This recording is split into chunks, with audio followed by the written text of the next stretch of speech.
성경 한 주에 한 권, 성경은 내 발의 등이요 내 길의 빛입니다. 우리 모든 성도님들이 우리의 길에 등이 되고 빛이 되는 말씀을 통하여서 지혜를 찾고 그 지혜로 말미암아 오늘도 밝은 길, 거룩한 길 걸어가시길 바랍니다. 자, 열왕기하 오늘 공부합니다. 열왕기하. 여러 왕들의 기록이란 뜻이죠. 여러 왕들에 대한 기록인데 그 중에 열왕기하 생각하면 어떤 게 생각나나요? 열왕기하에는 어떤 내용들이 있던가요? 이번 주에 읽어보실 때에 자, 그러면 제가 그림을 두 가지 보여드리겠습니다. 첫 번째 그림은 무슨 그림인 것 같은가요? 왕. 29명의. 네네. 왕이고, 그 왕관이니까 왕을 의미할 것이고, 그 속에 29니까 29명의 왕이지요. 29명의 왕. 북이스라엘과 남유다의 열왕기하를 배경으로 하고 있는 왕들의 이야기. 그게 이제 열왕기의 이야기죠. 그렇게 이제 열왕기가 왕을 축으로 하나 흘러가고 있다면 또 하나의 축이 있어요. 오른쪽은 무슨 그림 같아요? 엘리야. 엘리사, 네. 선지자들이죠, 선지자들. 하나님께서는 이 열왕기의 기록을 통하여서 연관된 그 선지자들이 많이 있어요. 그러니까 하나님께서는 열왕기의 타락을 멈추시기 위해서 경고하시기 위해서 선지자들을 세우셔요. 그래서 열왕기 하에는 물론 상에서도 그랬지만 열왕기 상에서 엘리야가 했던 것처럼 열왕기 하에서는 엘리사가 사역을 하는데 그 엘리사를 중심으로 한 선지자를 통하여 하나님께서는 끊임없이 열왕들을 가르치십니다. 그게 이제 하나님께서 얼마나 사랑하시는지를 보여주시는 거예요. 자, 그 중에 오늘은 열왕기하 25장을 읽도록 하겠습니다. 열왕기하의 마지막 장이에요. 여기에는 남유다의 멸망이 담겨 있지요. 자, 우리 25장으로 가겠습니다. 열왕기하 25장. 제가 한 절, 여러분이 한 절 읽으면서 열왕기하 25장을 쭉 읽는데요. 남유다가 어떻게 멸망했는지 그 마지막 장을 읽어보겠습니다. 25장입니다. 시드기야 제9년 열째 달 10일에 바벨론의 왕 느부갓네살이 그의 모든 군대를 거느리고 예루살렘을 치러 올라와서 그 성에 대하여 진을 치고 주위에 토성을 쌓음에 그 성이 시드기야 왕 제11년까지 포위되었더라. 그의 넷째 달 9일에 성중에 기근이 심하여 그 땅 백성의 양식이 떨어졌더라. 그 성벽이 파괴되매 모든 군사가 밤중에 두 성벽 사이 왕의 동산 견문길로 도망하여 갈대아인들의 그 성읍을 에워쌌으므로 그가 아라바 길로 가더니 갈대아 군대가 그 왕을 뒤쫓아 가서 여리고 평지에서 그를 따라잡음에 왕의 모든 군대가 그를 떠나 흩어진지라. 그들이 왕을 사로잡아 그를 림나에 있는 바벨론 왕에게로 끌고 가매 그들이 그를 신문하니라. 그들이 시드기야의 아들들을 그의 눈앞에서 죽이고 시드기야의 두 눈을 빼고 놋사슬로 그를 결박하여 바벨론으로 끌고 갔더라. 바벨론 왕 느부갓네살의 19째 해 5월 7일에 바벨론 왕의 신복 시위대장 느부사라단이 예루살렘에 이르러 여호와의 성전과 왕궁을 불사르고 예루살렘의 모든 집을 귀인의 집까지 불살랐으며 시위대장에게 속한 갈대아 온 군대가 예루살렘 주위의 성벽을 헐었으며 성중에 남아있는 백성과 바벨론 왕에게 항복한 자들과 무리 중 남은 자는 시위대장 느부사라단이 모두 사로잡아 가고 시위대장이 그 땅에 비천한 자를 남겨두어 포도원을 다스리는 자와 농부가 되게 하였더라. 갈대아 사람이 또 여호와의 성전의 두 놋기둥과 받침들과 여호와의 성전의 놋바다를 깨뜨려 그 놋을 바벨론으로 가져가고 또 가마들과 부삽들과 부집개들과 숟가락들과 섬길 때에 쓰는 모든 놋그릇을 다 가져갔으며 시위대장에 또 불 옮기는 그릇들과 주발들 곧 금으로 만든 것이나 은으로 만든 것이나 모두 가져갔으며 또 솔로몬이 여호와의 성전을 위하여 만든 두 기둥과 한 바다와 받침들을 가져갔는데 이 모든 기구의 놋 무게를 헤아릴 수 없었으니 그 한 기둥은 높이가 18규빗이요 그 꼭대기가 놋머리가 있어 높이가 3규빗이요 그 머리에 둘린 그물과 석류가 다 놋이라. 다른 기둥의 장식과 그물도 이와 같았더라. 시위대장이 대제사장 스라야와 부제사장 스바냐와 성전 문지기 세 사람을 사로잡고 또 성중에서 사람을 사로잡으니 곧 군사를 거느린 내시 한 사람과 또 성중에서 만난 바 왕의 시종 5사람과 백성을 징집하는 장관의 서기관 한 사람과 성중에서 만난 바 백성 60명이라. 시위대장 느부사라단이 그들을 사로잡아 가지고 림나 바벨론 왕에게 나아가매 바벨론 왕이 하맛 땅 리블라에서 다 쳐 죽였더라. 이와 같이 유다가 사로잡혀 본토에서 떠났더라. 유다 땅에 머물러 있는 백성은 곧 바벨론 왕 느부갓네살이 남긴 자라. 왕이 사반의 손자 아히감의 아들 그달리아가 관할하게 하였더라. 모든 군대 지휘관과 그를 따르는 자가 바벨론 왕이 그달리아를 지도자로 삼았다함을 듣고 이에 느다니아의 아들 이스마엘과 가레아의 아들 요하난과 드도바 사람 단후멧의 아들 스라야와 마아가 사람의 아들 야사니아와 그를 따르는 사람의 모든 미스바로 가서 그달리아에게 나아가매 그달리아가 그들과 그를 따르는 군사들에게 맹세하여 이르되 너희는 갈대아인을 섬기기를 두려워하지 말고 이 땅에 살며 바벨론 왕을 섬기라. 그리하면 너희가 평안하리라 하니라. 7월에 왕족 엘리사마의 손자 느다니아의 아들 이스마엘이 그와 10명을 거느리고 와서 그달리아를 쳐서 죽이고 또 그와 함께 미스바에 있는 유다 사람과 갈대아 사람을 죽인지라. 노소를 막론하고 백성과 군대 장관들이 다 일어나서 애굽으로 갔으니 이는 갈대아 사람을 두려워함이었더라. 유다의 왕 여호야긴이 사로잡혀간 지 37년 곧 바벨론의 왕 에월무로닥이 즉위한 원년 12월 그달 27일에 유다의 왕 여호야긴을 옥에서 내놓아 그 머리를 들게 하고 그에게 좋게 말하고 그의 주의를 바벨론에 그와 함께 있는 모든 왕의 지위보다 높이고 그 제수의 의복을 벗게 하고 그의 일평생에 항상 왕의 앞에서 양식을 먹게 하였고 그가 쓸 것은 날마다 왕에게서 받는 양이 있으니 종ito록 끊어지지 아니하였더라. 아멘. 감사합니다. 남유다의 멸망, 마지막 왕 시드기야의 모습들을 통하여서 하나님께서 주시는 그 심판의 엄중함을 우리는 알 수 있습니다. 예루살렘이 무너졌고 성전도 불타 버렸습니다. 하지만 마지막에 여호야긴 왕에 대한 회복을 통하여 하나님께서는 다시 회복될 것이다 하는 소망을 열왕기하 마지막에 담아두셨습니다. 자, 그러면 열왕기하 세부적으로 들어가 보겠습니다. 열왕기하는 하나님 백성의 몰락에 대한 기록입니다. 우리가 그 몰락이 왜 이루어졌느냐를 생각해 보면 17장에 보면 북이스라엘의 멸망 가운데 그렇게 하나님 말씀하십니다. 14절부터 보면 그들이 듣지 아니하고 그들의 목을 곧게 하기를 그들의 하나님 여호와를 믿지 아니하던 그들 조상들의 목같이 하여라고 했습니다. 그러니까 불순종이 북이스라엘과 남유다가 멸망하게 된 이유가 되는 것입니다. 자, 열왕기하의 배경 지난주에 우리 열왕기 상을 할 때 살펴봤던 것과 같은데요. 하나님께서는 이스라엘이 가나안 땅을 정복하고 난 다음에 새로운 왕을 주시지요. 그 왕을 주시는 과정이 사무엘을 통하여서 기록되어 있었고 그 사무엘 하에서는 왕국이 형성되지요. 사울 왕과 다윗 왕을 통하여서 왕국이 형성되고 그리고 이제 열왕기로 들어오면서 솔로몬 왕 때의 전성기를 맞이하고 난 다음에 끝없이 타락해 갑니다. 그래서 마지막 왕까지는 완전히 유다가 멸망하는 데까지 내려가죠. 그런 것을 통하여서 하나님께서는 하나님의 나라에 대해서 생각하게 하시고 메시아 왕에 대해서 생각하게 하십니다. 열왕기하에는 북이스라엘 왕들과 남유다의 왕들의 이야기가 나옵니다. 그런데 뭐 주도적인 인물이 없어요. 사무엘 상하하고 열왕기 상까지는 주도적인 인물이 있었잖아요. 사무엘 상 같으면 사무엘과 사울이 주도적으로 이 사무엘 상서를 이끌어갔고 사무엘 하 같으면 다윗이 이끌어갔지요. 그리고 열왕기 상 같으면 솔로몬이 아주 주도적으로 이끌어가지 않습니까? 하지만 열왕기 하에 오게 되면 주도적인 왕이 없어요. 무려 이렇게 29명의 왕들이 주도적인 인물 없이 왔다가 가고 왔다가 가기 때문에 마치 사사기 같다 이렇게 생각할 수 있습니다. 그래서 열왕기의 배경이 되는 왕들을 정리해 보면 이렇게 정리할 수 있습니다. 그러니까 우리가 잘 알고 있는 솔로몬 왕부터 이렇게 열왕기의 기록이 시작된다고 봐야 되겠죠. 그래서 위쪽 라인은 북이스라엘 왕국이고요. 아래쪽 라인은 남유다 왕국입니다.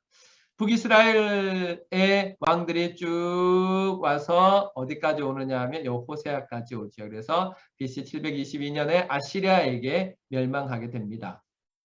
그리고 남유다의 왕은 르호보암으로부터 시작해서 북이스라엘이 멸망하고 난 다음에도 722년 이하에도 아하스 왕 이후에 계속해서 하나님께서 남유다가 존속되게 하시고 히스기야와 요시야를 통하여서 개혁하게 하시고 마지막 이제 시드기야 왕 때에 BC 586년에 바벨론이 예루살렘을 정복함으로써 망하게 됩니다. 그러니까 요 왕들의 기록, 왕들의 명단을 통해서 우리가 읽을 수 있는 것은 북이스라엘도 멸망으로 끝나고 남유다도 멸망으로 끝납니다. 중요한 것은 이 멸망한 북이스라엘과 남유다가 하나님께서 하나님의 백성으로 삼으신 자들이라는 사실을 기억하는 것입니다. 분명히 하나님의 축복이 그들에게 있는데 어떻게 축복이 없는 것처럼 멸망을 당할까 그 원인들을 찾아가는 것이 열왕기의 기록에서 참 중요합니다. 열왕기에서 아까 처음에 살펴봤던 것처럼 왕들만 기록되어 있는 것이 아니라 왕들이 이렇게 쭉 기록되어 있으면서 선지자들도 이렇게 함께 활동하고 있습니다. 우리가 잘 알고 있는 엘리사 선지자가 아시아에부터 요아스까지 활동하였고요.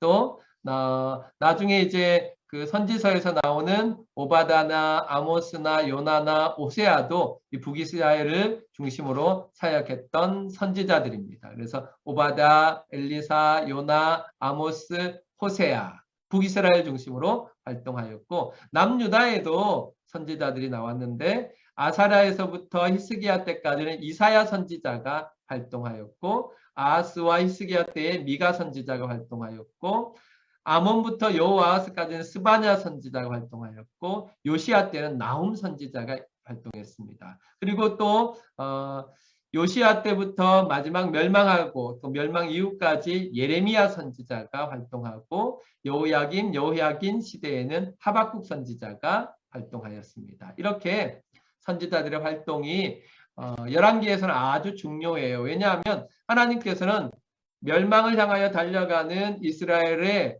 브레이크를 자꾸 거시거든요. 무엇을 통하여서 브레이크를 거시느냐 하면 바로 이 선지자들의 활동을 통하여서 브레이크를 거십니다. 어떻게? 하나님께서 진노하셨다. 하나님께서 심판하신다. 회개하고 돌이켜라. 그것만이 살 길이다 하고 하나님의 뜻을 전하는 사람들이 바로 이 선지자였기 때문에 그렇습니다. 그래서 우리는 열왕기에서는 항상 어떤 부분을 봐야 되느냐 하면 왕들의 활동과 선지자의 활동을 연결해서 봐야 됩니다. 그런 의미에서 보면 신학적으로 볼 때 이 사무엘 상하, 열왕기 상하는 선지자적 사관을 가지고 기록했다 이렇게 이야기합니다. 그래서 하나님의 말씀에 대해서 그들이 얼마나 순종하느냐 순종하지 않느냐 하나님의 경고를 받아들이느냐 받아들이지 않느냐를 통하여서 이 열왕들의 삶을 평가했기 때문에 그렇습니다. 그래서 우리는 분명하게 생각할 수 있는 것이 있습니다. 그것은 무엇이냐면 바로 이것이죠. 하나님께서는 역사서를 통하여서 우리에게 교훈을 주시는데 어떤 교훈을 주시느냐 하면 바로 이런 교훈을 주십니다. 역사서가 우리 앞에 읽었던 이제 사무엘 상하, 열왕기 상하, 역대 상하까지 계속된다고 볼 수 있죠.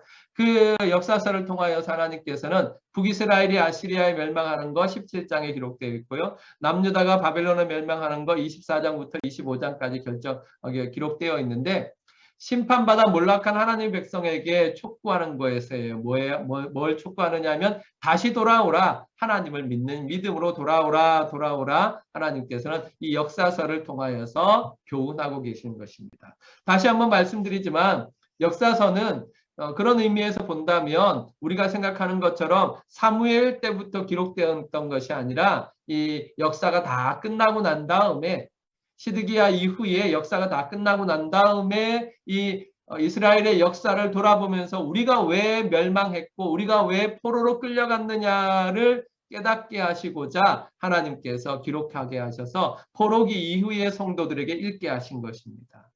그러니까 역사적으로 볼 때 하나님께서는 이 사무엘서와 열왕기서를 통하여서 심판받아 몰락한 하나님의 백성 이스라엘에게 다시 돌아오라고, 너희가 멸망한 것은, 너희가 포로가 된 것은 하나님을 떠났기 때문에, 하나님을 믿지 않았기 때문이다 하고 말씀해 주심으로 회개를 촉구하는 것이 목적이 되는 것입니다.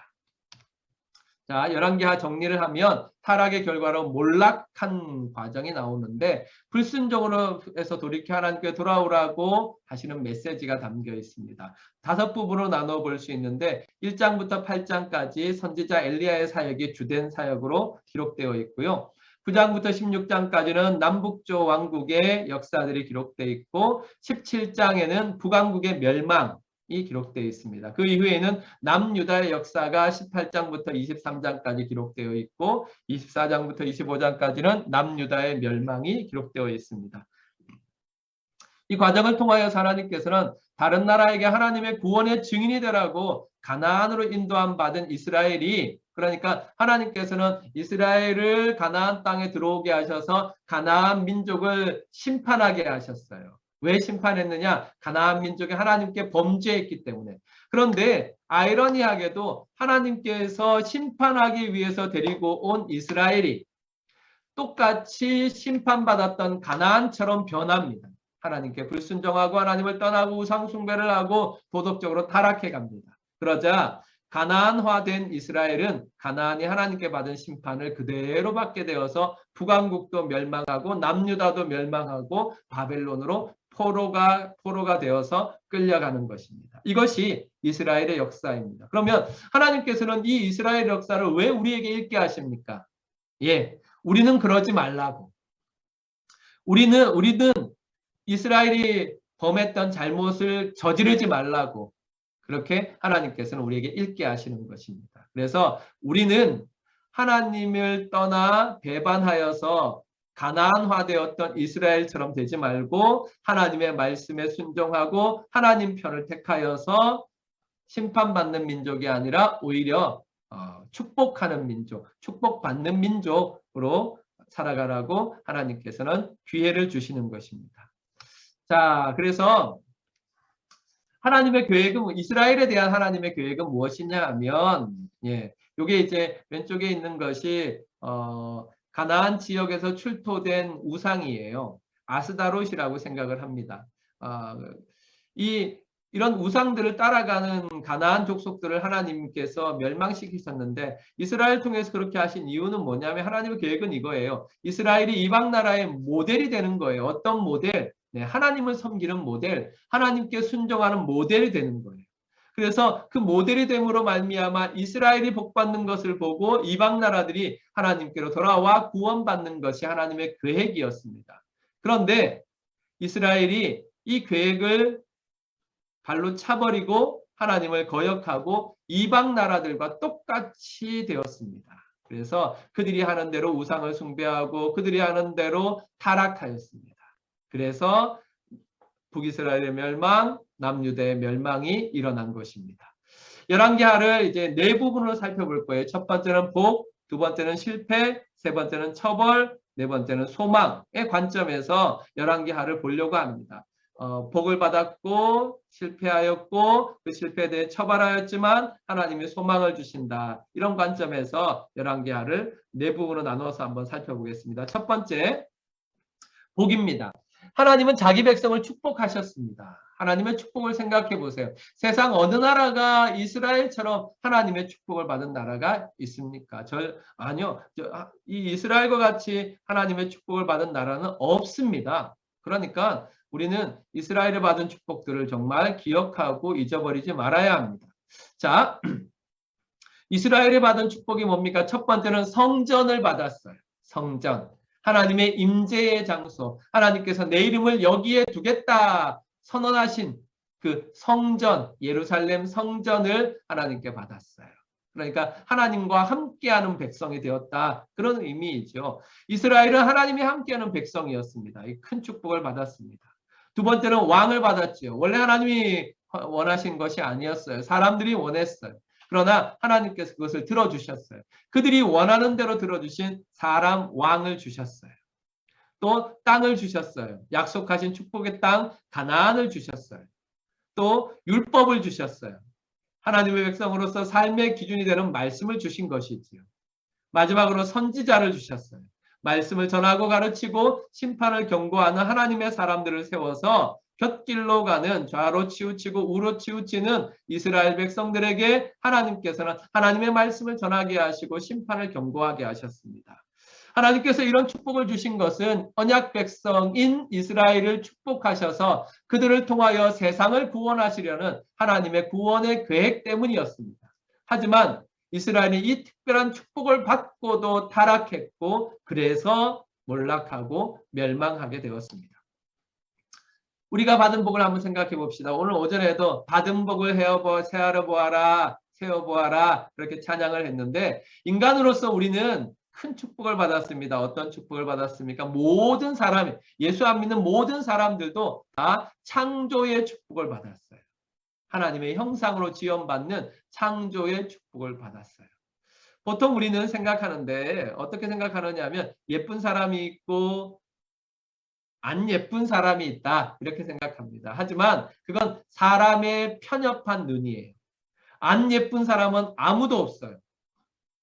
예쁘다는 기준이 뭔지 잘 생각해 보세요. 지금도 이제 생각하고 지금도 가끔 생각하면 이제 좀 웃긴데요. 저희 그 고등학교 때 상업 시간이 있었어요. 상업 선생님이 참 그 깔끔하시고 이런 분인데 독특한 그 자기만의 견해들을 가지고 계셨는데 그 중에 한 가지가 뭐냐면 사람 예쁘고 미운 거 너의 눈에 그렇게 심각하게 생각하지 마라. 똑같이 해골 바가지 위에 피부가 있는데 어떤 사람은 피부가 조금 더 찢어져서 눈이 크고 어떤 사람은 피부가 덜 찢어져서 눈이 작다. 속에 든 눈알은 똑같다. 상업 선생님이 신기하죠. 생물학 선생님도 아닌데 그렇게 이야기하셨어요. 정말 우리가 우리 인간적인 눈으로 볼 때 예쁜 것, 안 예쁜 것 다 다를 수 있어요. 하지만 중요한 사실은 하나님께서 우리를 사람으로 만드셨어요. 특별한 계획을 가지고 우리가 우리의 모양, 우리의 형상을 따라라고 말씀하실 정도로 하나님께서는 하나님의 형상, 하나님의 이미지, 하나님의 성품을 우리에게 담아주셨어요. 그래서 우리는 각자 신의 형상을 담고 있는 거예요. 우리의 성품도 마찬가지예요. 우리의 인격도 하나님의 신격이 우리에게 나타나서 인격이 된 거예요. 그러니까 얼마나 귀한 사람들인지 몰라요. 그러니까 우리는 하나님의 형상을 담고 있는 사람들이에요. 우리가 받은 축복입니다. 뿐만 아니라 하나님께서는 다스리지요. 선한 자나 악한 자나 하나님께서 다 다스려요. 이걸 일반 은총이라고 해요. 이 말은 꼭 기억해 두세요. 일반 은총. 하나님께서는 일반 은총을 모든 사람에게 베푸십니다. 마태복음 5장 45절인데요. 김수홍님 읽어주세요. 이같이 한즉 하늘에 계신 너희 아버지의 아들이 되리니 이는 하나님이 그 해를 악인과 선인에게 비추시며 비를 의로운 자와 불의한 자에게 내려주심이라. 아멘. 우리가 하나님이라면 어떻게 했겠어요? 우리와 하나님은 어떻게 했겠어요? 생각해 보세요. 우리가 좋아하는 사람에게는 햇빛을 비춰주고 우리가 싫어하는 사람은 안 비춰줄 거 아니에요. 우리가 좋아하는 사람에게는 비를 내려주고 우리가 안 좋아하는 사람은 비를 안 내려줄 거 아니에요. 그런데 하나님은 그렇게 하지 않아요. 하나님은 우리가 생각하는 그 이상입니다. 하나님이 행하신 일들을 우리가 다 알 수 없어요. 우리가 다 이해할 수 없어요. 그래서 우리는 믿지요. 이해할 수 없기 때문에 믿는 것입니다. 알고 믿는 거 아닙니다. 왜 그러지가 아니라 그래서 믿어요. 그래서 우리는 사람으로서 이렇게 하나님의 창조의 축복과 다스림의 축복을 받았습니다. 이것만 해도 감사한데잖아요. 이것만 해도 감사한데 그런데 하나님께서는 우리에게 더 큰 축복, 예기치 못한 축복, 상상도 할 수 없었던 축복을 주셨습니다. 그것은 그리스도인으로서의 축복이에요. 그리스도인으로서의 축복. 하나님은 일반 은총의 축복 위에 특별 은총의 축복. 여기 나오는 게 특별 은총이에요. 하나님께서 특별하게 우리를 축복하신 내용들이에요. 그 첫 번째는 예수입니다. 예수. 그 이름으로 말미암은 구원의 은혜와 하나님과의 화목의 은혜를 우리에게 허락하여 주셨습니다. 예수 그 이름의 축복. 두 번째는 성령 하나님입니다. 하나님의 영이신 성령 하나님께서 임마누엘, 우리 안에 오시어서 함께 거하시는 축복을 주셨습니다. 또 말씀의 축복을 주셨습니다. 날마다 우리에게 생명의 말씀을 주셔서 우리가 어떻게 살아가야 할지, 무엇을 위해 살아가야 할지를 가르쳐 주시고 깨닫게 하십니다. 잠깐만요. 마지막으로는 왜 이자가 될까요? 4. 마지막 4. 하나님께서 우리에게 주신 축복으로 잘 간과되는 축복이 있는데 그것이 무엇이냐면 교회입니다. 교회가 축복이에요. 하나님께서 교회를 주셨어요. 우리는 예수 믿고 우리 홀로 있지 않게 하시고 같은 믿음, 같은 은혜를 받은 사람들, 그 성도들과 함께하게 하셨어요. 그래서 서로에게 은혜를 끼치고 서로에게 덕을 끼치게 하셨어요. 좋은 선생님들 주셨어요. 함께 사랑하는 형제를 주셨어요. 함께 주의 일을 감당할 수 있는 동역자를 주셨어요. 이게 바로 교회의 축복이에요. 이게 하나님께서 우리에게 주신 특별 은총의 축복입니다. 그리스도인에게만 주신 축복이에요. 세상 모든 사람들 가운데 하나님께서 예수 믿는 자에게만 주신 축복입니다. 그런데 만약에 우리가 이 축복을 잊어버린다면 우리는 열하의 예루살렘과 남유다 백성이 된다는 사실을 기억해야 합니다. 그러므로 하나님께 받은 축복으로 간직해야 합니다. 제가 이제 제 가족들한테 자주 하는 말이 감사하지 않으면 뺏긴다. 이게 이제 잘 말하는 것입니다. 그렇습니다. 하나님께서 우리에게 주신 것을 감사함으로 받지 아니하면 우리는 그 감사할 제목을 이제 잃어버리게 될 것입니다. 그러므로 우리가 예수, 성령, 말씀, 교회, 하나님이 주신 이 특별한 축복을 날마다 잊지 않고 예수님 때문에 감사하고 성령님 때문에 감사하고 말씀 때문에 감사하고 교회 때문에 감사하는 사람이 되어야 합니다. 성도 여러분, 이 4가지 가지고 한번 감사해 보세요. 내일 새벽에 아니 오늘 저녁에 자기 전에 하나님 예수님 때문에 감사합니다. 하나님 성령님 때문에 감사합니다. 하나님 말씀 때문에 감사합니다. 하나님 교회 때문에 감사합니다. 이렇게 꼭 기도해 보세요. 그러면 여러분의 신앙이 갑자기 점프하는 느낌을 얻을 수 있을 것입니다. 그만큼 감사하면 우리의 신앙이 자라갑니다. 요 4가지 감사 절대로 잊지 마십시오. 잊어버리면 열하의 예루살렘과 남유다가 됩니다. 꼭 기억해 주세요. 자, 그래서 우리가 정말로 우리가 교회로서의 우리의 출발점은 하나님의 은혜를 깨닫는 것과 그 은혜에 감사하는 것입니다. 그래서 오전에 불렀던 찬양이 참 좋아요. 받은 복을 세어보아라. 크신 복을 내가 알리라 그랬습니다. 언제나 이 하나님의 축복을 헤아려 보고 하나님의 축복을 깨닫고 감사하시기를 바랍니다. 두 번째, 실패입니다. 실패. 왕들이 하나님의 백성을 죄로 이끌었다. 하나님의 사람들, 세워진 하나님의 사람들 메시아라고 하는데요. 메시아는 기름 부음 받은 자이고 하나님과 하나님 백성 사이에서 하나님의 나라를 이루어가는 사람들이에요. 그 중에 대표적인 것이 왕이지요. 물론 제사장 선지자 있습니다. 왕이지요. 그런데 왕이 해야 되는 일이 무엇이냐면 왕의 사명은 하나님의 백성을 하나님께로 인도해야 되는 거예요.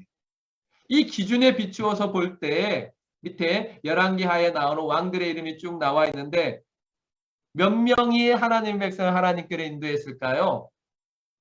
네, 잘 잡아주면 6명, 엄밀하게 말하면 2명밖에 없습니다. 회색까지 하면 6명, 이 황금색은 2명밖에 없습니다. 그러니까 29명의 왕들 중에서 2명만 왕으로서 제대로 역할을 한 거예요.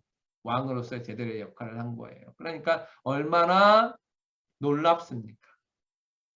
끔찍한 실패예요. 끔찍한 실패. 열왕기 상에서는 우리 아합 왕을 봤잖아요. 그런데 아합 왕 같은 왕들이 수두룩해요. 심지어 남유다에서도 아합 왕 같은 왕들이 나왔습니다. 므낫세가 나왔거든요. 그래서 이 왕들은 끔찍한 실패를 합니다. 11개의 왕들의 특징이지요. 11개에 나오는 왕들은 대부분 악했습니다. 하나님 백성을 하나님을 떠나 우상 숭배로 인도했어요. 거꾸로 간 거예요. 거꾸로. 얼마나 안타까운 일인지 모릅니다. 자, 두 번째 생각할 것은 우상 숭배인데요. 우상 숭배는 성경이 영적인 간음이라 이렇게 이야기합니다. 사람들은 그렇게 생각합니다. 야, 우상 숭배는 정말 악한 것인데 왜 이스라엘의 왕들과 유다의 왕들이 그것을 했을까? 이렇게 의문을 갖습니다. 그런데 왜 그렇게 했느냐 하면 그들은 하나님을 섬기지 않는다고 생각하지 않았어요. 이스라엘 왕들이나 유다의 왕들이 나는 하나님을 섬기지 않는 것이 아니다. 다만 하나님에 대한 경배에다가 다른 신을 대한 경배까지 합친 것뿐이다. 더한 것, 보충한 것뿐이다. 모자란 것을 보충했다. 이렇게 생각했습니다. 한번 읽어볼게요. 열왕기하 21장 6절로 7절입니다. 김재현 선교사님 읽어주세요. 여호와 보시기에 악을 많이 행하여 그 진노를 격발하였으며 또 자기가 만든 나로 새긴 아세라 목상을 전에 세웠더라. 예, 아멘. 그러니까 하나님을 섬기는 이스라엘 사람이었고 하나님을 섬기는 유다 사람이었는데 거기에 다른 걸 더 넣은 거예요. 아세라 신도 섬기고 바알 신도 섬기고 몰록도 섬기고 이렇게 다 함께 섬겨서 모자라는 것 없이 해야 되겠다. 마치 사도행전에 보면 그리스 사람들이 그렇게 했다. 아테네 사람들이 그렇게 했다 그러지 않습니까? 많은 신을 섬기다 보니까 새로운 신들을 다 받아들이다 보니까 나중에는 이름 없는 신을 위하여라는 신전도 지었다고 그러지 않습니까? 사람들은 그렇게 생각해요. 하나님만 섬기는 것은 지혜롭지 않고 여러 신들을 섬겨야 여러 길을 찾아야 좋다. 이렇게 생각하는 것이 있습니다. 그러나 하나님과 함께 다른 신을 예배하려는 시도는 무엇을 말해주느냐 하면 그가 참 하나님을 모르고 있고 섬기고 있지 않다는 것을 증명합니다. 왜 그렇습니까? 하나님을 제대로 아는 사람이라면 하나님을 제대로 섬기는 사람이라면 다른 신이 없다는 것을 알기 때문에 그렇습니다. 하나님을 정말로 제대로 아는 사람은 하나님 같은 신은 아무도 없다고 고백할 수밖에 없기 때문에 그렇습니다. 그러니까 하나님을 제대로 모르기 때문에 하나님을 제대로 섬기지 않기 때문에 다른 신들을 섬기는 것입니다. 다른 신이 있다고 생각하는 것입니다. 이걸 생각해 보면 오늘날 우리에게는 어떻게 적용할 수 있겠습니까? 예, 그렇습니다. 우리의 살 길이 하나님 외에 다른 데도 있다. 교회 가서는 하나님 잘 섬기고 회사 가서는 돈을 잘 섬겨야지 생각하는 것과 같습니다. 교회에서는 하나님 말씀 따르고 세상에서는 사람 말을 따라야지 그게 사는 법이다 라고 생각하는 것이 우상 숭배입니다. 그러면 우상 중에 가장 센 우상은 무엇일까요? 우상 중에 제일 센 신. 예, 그래, 너. 네, 바로 나입니다. 나. 내가 제일 센 우상. 내가 제일 센 우상. 신앙생활 하면서 느끼잖아요. 야, 정말 내가 이기기 제일 힘들다. 이건 느끼잖아요. 그렇습니다. 그래서 우리가 어떻게 하면 우리를 이길 수 있습니까? 네, 하나님을 제대로 알면 됩니다.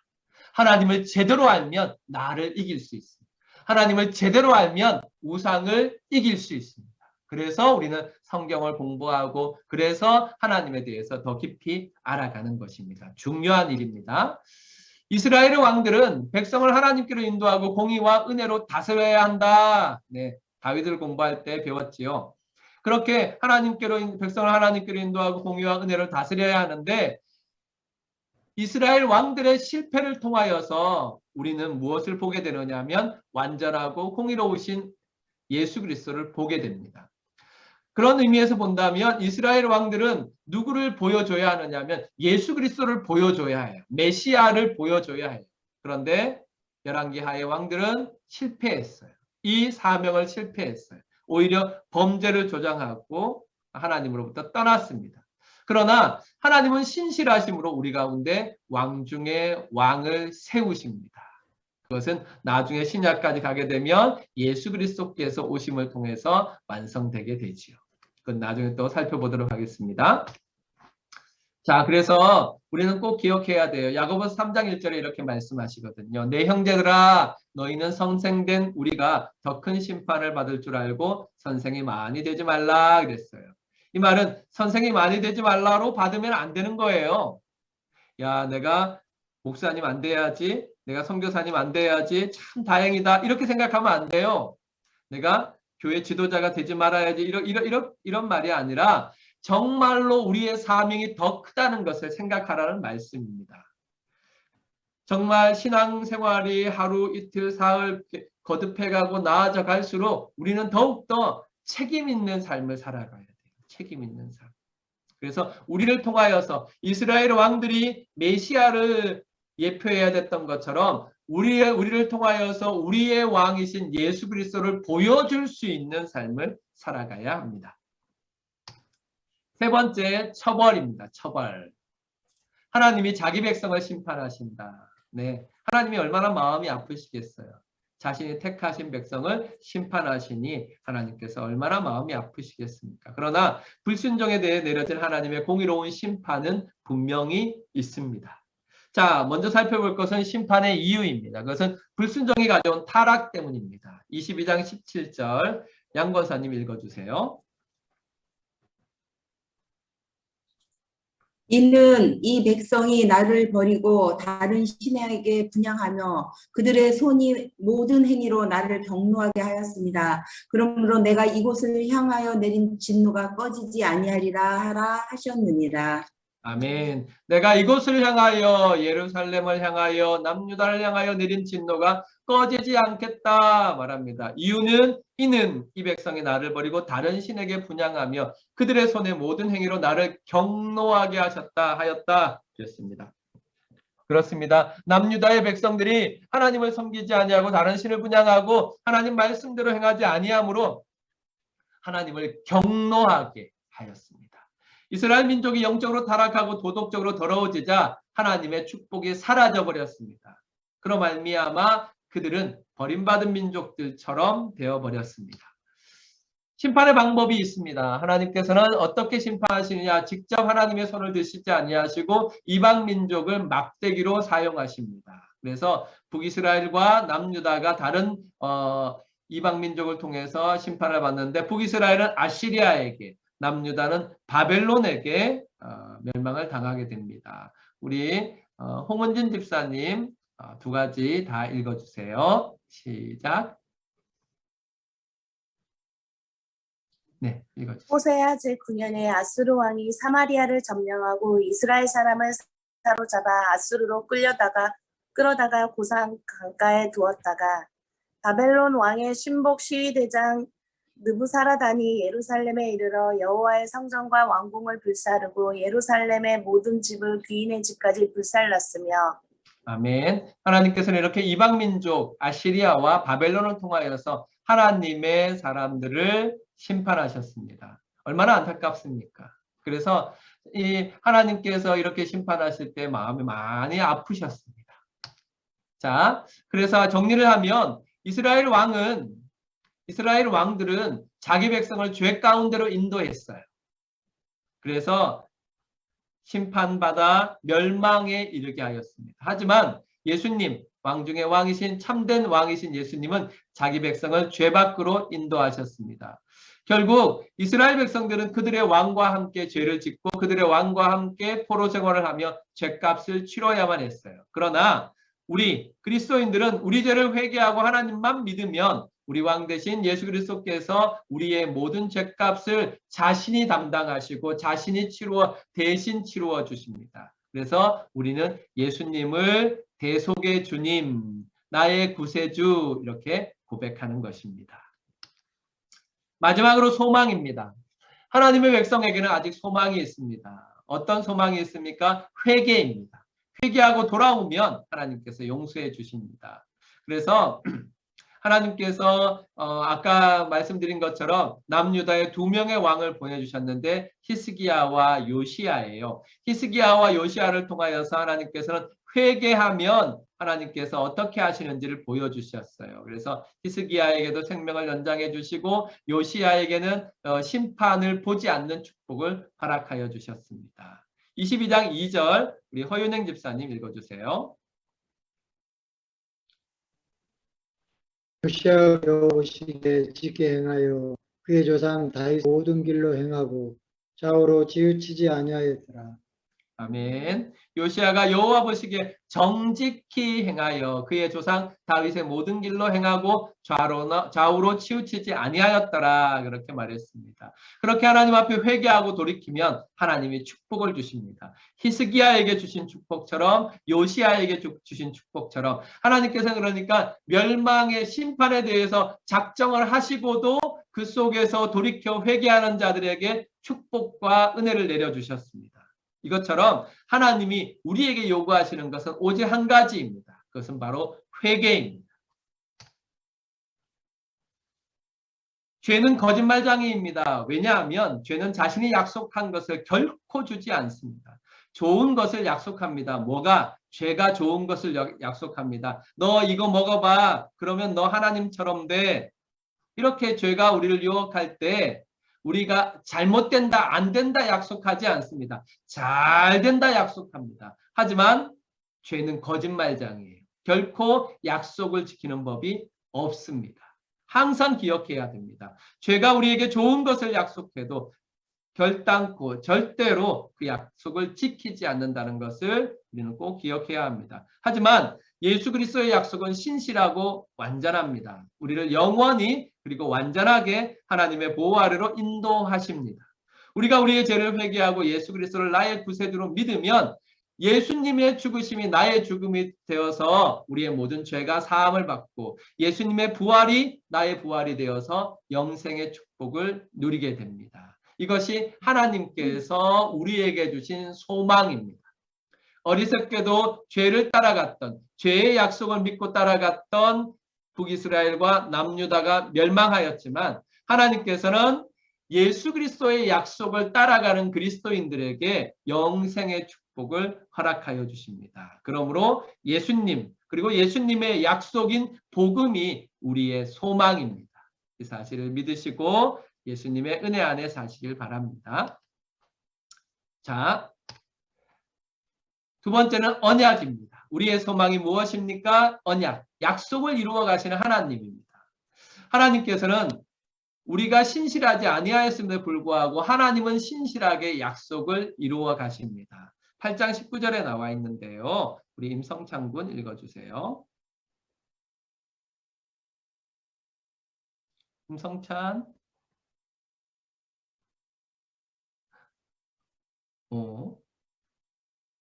네, 이지영 선생님 읽어주세요.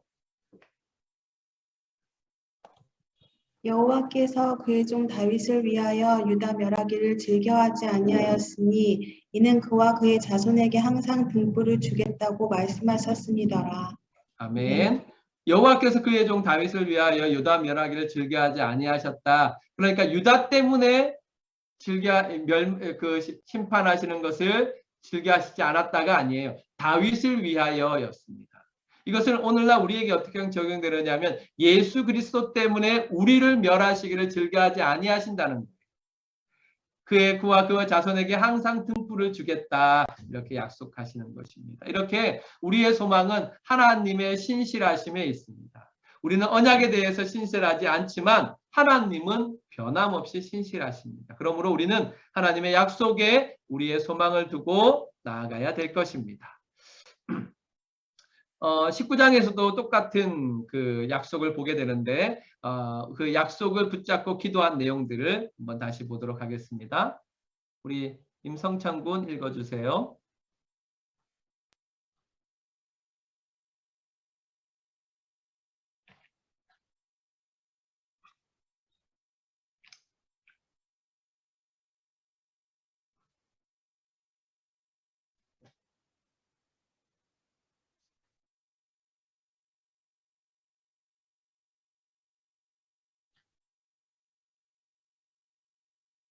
아멘. 어려운 가운데 히스기야가 빠졌어요. 히스기야가 침임을 받아서 절대절명의 위기 속에 빠졌어요. 그러자 히스기야는 하나님께 기도합니다. 하나님의 언약을 근거하여서 하나님께서 구원하여 주시기를 간절히 기도합니다. 그러자 하나님께서 그 기도를 들어주시고 응답해 주셔서 남유다를 구원하셨습니다. 우리가 주일 아침에 모여 예배드리는 이유도 바로 이 하나님의 약속에 소망을 두기 때문에 그렇습니다. 하나님께서 약속하신 신실하신 언약에 근거하여서 우리는 하나님께 나아가 두 손을 들 수 있는 것입니다. 신실하신 하나님은 약속하신 대로 우리를 구원하시고 인도하시고 거룩하게 하십니다. 정말 저와 여러분도 하나님의 신실하심에 하나님의 언약에 소망을 둬야 합니다. 그것을 붙잡고 예배해야 되며 그것을 붙잡고 신앙생활해야 합니다. 나 때문에나 내가 해온 어떤 것 때문에나 아닙니다. 절대로 아닙니다. 하나님의 언약, 하나님의 신실하심에 근거하여 구원하여 주옵소서. 하나님 우리를 구하여 주옵소서. 이렇게 기도해야 합니다. 이것이 히스기야의 기도였습니다. 열왕기하를 통해서 우리는 왕국의 몰락, 하나님의 나라의 몰락을 봅니다. 북이스라엘에서부터 시작해서 남유다까지 하나님의 백성 이스라엘이 멸망합니다. 이유가 무엇입니까? 하나님을 거부했기 때문입니다. 하나님을 거부한 이스라엘은 심판받아 멸망했습니다. 그러나 이스라엘은 하나님께 돌아와 메시아를 소망해야 한다는 메시지를 받게 되었습니다. 그러므로 우리는 이스라엘이 받은 메시지와 같이 메시아이신 예수 그리스도를 소망하며 나아가야 되겠습니다. 마지막에 보면 25장 마지막에 유다의 왕 여호야긴을 옥에서 내놓아 그 머리를 들게 했다 그랬습니다. 이것은 하나님께서 멸망하여 바벨론 포로로 끌려간 이스라엘 백성들에게 약속하신 대로 하나님의 그들을 버리지 않는다는 사실을 보여주고 있는 것입니다. 그러므로 이스라엘의 소망은 죄인을 돌아오게 하시는 하나님의 은혜에 있다는 사실을 기억하시고 하나님께서 우리에게 말씀을 주실 때 하나님께서 우리에게 은혜를 주실 때 그때가 기회인 것을 하나님이 주신 기회인 것을 찬스인 것을 생각하고 하나님께로 회개하고 돌이키시기를 바랍니다. 자, 열왕기하 정리합니다. 타락의 결과로 몰락했습니다. 하나님을 떠난 죄인의 유일한 소망은 하나님의 은혜입니다. 어떤 곳에도 우리의 소망은 없습니다. 우리가 생각했던 그것, 세상이 말하는 그것, 사람들이 말하는 그것을 따라가면 북이스라엘의 길로 가는 것이고 남유다의 길로 가는 것입니다. 그러나 하나님을 떠난 죄인이지만 예수 그리스도를 믿고 하나님의 은혜를 바라보고 소망하게 되면 우리는 하나님께서 주시는 회복의 은혜를 입을 수 있습니다. 이 사실을 기억하시고 정말 열왕기하의 남유다와 북이스라엘의 길이 아닌 하나님을 믿고 하나님을 바라보는 길, 하나님께서 말씀하시는 대로 선지자들의 경고를 받아 회개하고 돌이키는 길, 히스기야와 요시야의 길로 가시기를 주님의 이름으로 축원합니다. 감사합니다. 자, 우리 두 가지 그림으로 정리해 보겠습니다. 1번 무슨 내용이라 그랬습니까? 왕. 네. 이스라엘의 왕들은 열왕기하에 나오는 왕들은 사명이 있었습니다. 어떤 사명이 있었죠? 하나님의 백성을 하나님께로 인도하는 사명이 있었습니다. 그 사명에 딱 맞게 하나님의 백성을 하나님께로 인도한 왕이 두 사람이 있었어요. 기억하십니까? 네. 누구? 요시야, 히스기야. 네, 요시야, 히스기야 두 명의 왕이 있었습니다. 또 하나님께서 왕들이 이렇게 타락할 때마다 세우신 하나님의 사람이 있습니다. 엘리사와 같은 선지자를 세웠죠. 선지자를 세웠죠. 그 선지자들이 이야기한 것은 이것입니다. 선지자가 이야기한 것은 하나님의 은혜를 받아라, 하나님께로 돌아와라 하는 선지자들의 메시지들이 있었습니다. 자, 오늘은 우리가 했던 것들 가운데 요 문제를 냈습니다. 우리가 그리스도인으로서 하나님께 받은 축복 기억하세요? 그리스도인으로서 우리가 받은 축복, 어떤 축복의 특별한 축복이라고 그랬습니다. 첫 번째, 예수. 두 번째, 성령, 성령. 성령, 세 번째, 말씀, 네 번째, 교회. 네. 이게 축복이란 하나님의 축복이란 사실을 믿으십니까? 아멘. 네, 그렇습니다. 우리는 예수님을 받았고 성령님을 받았고 말씀을 받았고 교회를 받았습니다. 이게 축복이에요. 하나님께 감사하시길 바랍니다. 두 번째, 하나님과 함께 다른 신을 섬기려는 시도는 참 하나님을 땡땡땡 또 땡땡땡 잊지 않다는 것을 증명한다. 여기 뭐가 들어갈까요? 모르고 섬기지 않았기 때문에. 모르고 섬기지 않았기 때문에. 네. 모르고 숨기고 있지 않다는 사실을 증명합니다. 감사합니다. 오늘 문제를 잘 맞으시네요.